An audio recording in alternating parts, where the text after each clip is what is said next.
तरीके से आज इतने डेवलप हो चुके हैं, तो यहाँ इंजीनियरिंग आपका पावर प्लांट बनेगा तो जितने भी इंजीनियरिंग बाहर से आएंगे सारी नौकरियाँ वो ले जाएंगे, सारे रोजगार वो ले जाएंगे। हमारे आदिवासी को मजदूर बना के ही रखेंगे, वो झाड़ू निकालता ही नजर आएगा। इसलिए ये पावर प्लांट हमको नहीं चाहिए। ये तो रोजगार की बात होगी, लेकिन पावर प्लांट से इतना रेडिएशन बाहर निकलेगा, आप वंडर कर सकते हैं।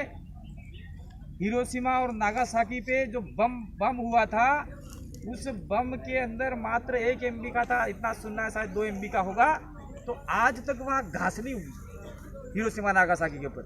और ये जो बांसवाड़ा के अंदर पावर प्लांट लगाया जा रहा है वो 20,000 MB का है। तो उसके रेडिएशन से ही आने वाले संतानें लूली, लंगड़ी, बेरी, इंसान पैदा नहीं होंगे। क्या करना है पावर प्लांट? ये विकास बहुत बढ़िया लगेगा दिल्ली में बैठे हुए, बॉम्बे में बैठे हुए सभी लोगों को अच्छा लगेगा, लेकिन हमारे लिए विनाश का रास्ता है। नहीं चाहिए ऐसा विकास। हमारा आखिरी फोन बंद करो भाई, वो रिकॉर्डिंग कर। हमारा आखिरी 2 सवाल आपसे ये है कि किन मुद्दों के साथ आप जनता के बीच जा रहे हैं, और ये कि जो अभी की ट्रेडिशनल पॉलिटिक्स है उसमें बहुत रिसोर्सेज की ज़रूरत है, आपके पास वो रिसोर्सेज नहीं है, कैसे चैलेंज कर पाएंगे इन दोनों पॉलिटिकल पार्टीज को? तो हमारा पहला सवाल है मुद्दों का, किन मुद्दों के बीच आप जनता को लेकर आप जनता के बीच जा रहे हैं, और ये कि आप दूसरा सवाल ये है कि आप इन दोनों पार्टीज को जिनके पास बहुत पैसा है, बहुत रिसोर्स है, बहुत पावर है, उसको कैसे काउंटर करेंगे चुनाव में जाने के लिए? हमारे मुद्दे आपने पूछा है, आप टीवी चैनल ने, बहुत बढ़िया। चुनाव में जाने के लिए मुद्दे, हमारा जो धरातल के मुद्दे, हमने मुद्दे नहीं बनाए। हमारे यहाँ के लोगों के जो मुद्दे हैं, उनके दिमाग में जो मुद्दे हैं, वही मुद्दे रहेंगे। हमारा जो कोई ऐसा कोई घोषणा पत्र नहीं, लेकिन हमारे लोगों को देखते हुए उन्हीं की आवाज़, वही मुद्दे चाहिए। कडाना का पानी, माही का पानी आदिवासी इलाके में हमारे लिए प्रथम प्राथमिकता है, वो हमको मिलना चाहिए। दूसरा है 5वीं अनुसूची, अगर यहाँ इस इलाके में लागू हो जाएगी। 5वीं अनुसूची में हैं आप, 6ठी अनुसूची में? नहीं, 5वीं अनुसूची में है।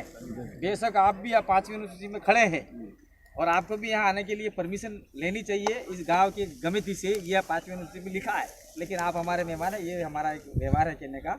तो ये जो 5वीं अनुसूची आज तक 1874 शेड्यूल डिस्ट्रिक्ट एक्ट बना, भारत सरकार अधिनियम 1919 बना, उसमें भी 5th शेड्यूल आया।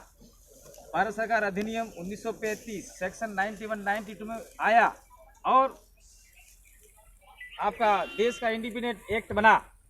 तो उस एक्ट में 5वीं अनुसूची को एज टू एज रखा। उन्हीं किसी ने, जितने भी पॉलिटिशियन देश के अंदर हुए ना, उन्होंने 5वीं अनुसूची नहीं दी। वे बोलते हैं हमने 5वीं अनुसूची दी, हमने लिखा, वो लिखा। किसी ने नहीं दिया भैया।